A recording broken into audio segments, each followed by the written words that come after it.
I want to get smart beta because I know you feel very passionate about this, and I have some questions for you. I want to talk about smart beta ETFs. They're up double digits this year. Smart beta funds seek enhanced returns relative to traditional market cap weighted indices. They take into account different factors like size, value, quality, volatility, momentum, and yield, individually and sometimes all together.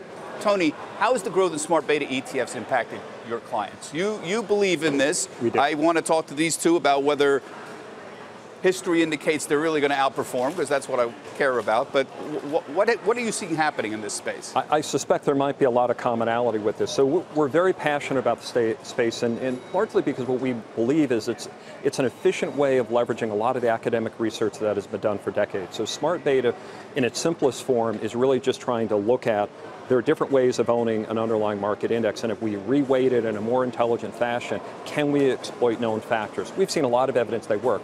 I always hesitate by painting all of them with the same brush, because I think the reality is a lot of people have rushed into this space because that's where all the money is.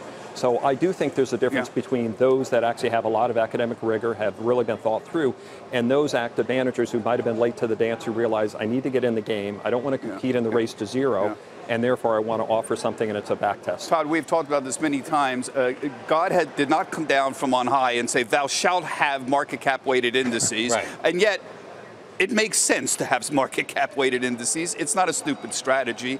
I'm all for looking at alternative ways to weigh things, including volatility or momentum or yield, or combine them all together. Is there any academic research that indicates that any of this actually outperforms? Do we have enough history to say, oh yeah, this is not a bad way to look at things? So we have academic history that shows that individual factors, slices of the market based on certain characteristics, like value, like momentum, has outperformed a more market cap weighted approach. Many of these products as an ETF are relatively new, and so we don't have that live track record to some extent. 2018 was not a good year for many of these multi-factor or combining these strategies, because it had more of a value tilt to it and growth did well. We're seeing this year, we're seeing some things that are a little bit better for where it is, and we've seen strategies, I think the Schwab products as well are holding up.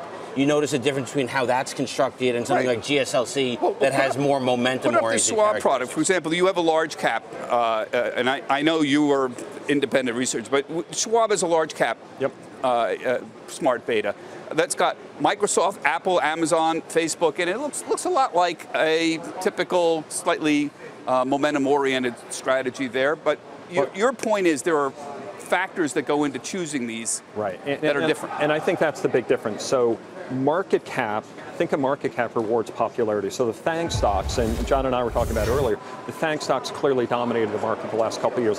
FANG stocks get larger and larger in a market cap index because they get larger in proportion.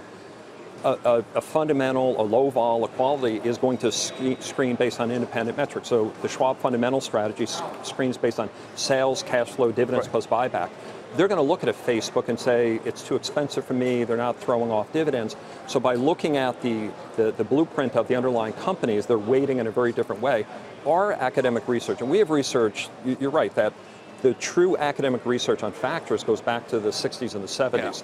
Institutions have been using these strategies for decades. Yeah, momentum, yield, you have different ways you can slice and dice. Those are really factor strategies. True factors, exactly. And again, thinking about from our client's perspective, the thing I would be concerned about. So how do you sell this to the client? How do you go and say, okay, look, here's your well-diversified portfolio, your 60-40 stocks, bonds, you got 10% as a core holding the S&P 500. Can you make an argument and say you should put 5% of your money in a factor ETF? I mean, how do you sell this as a part of a portfolio?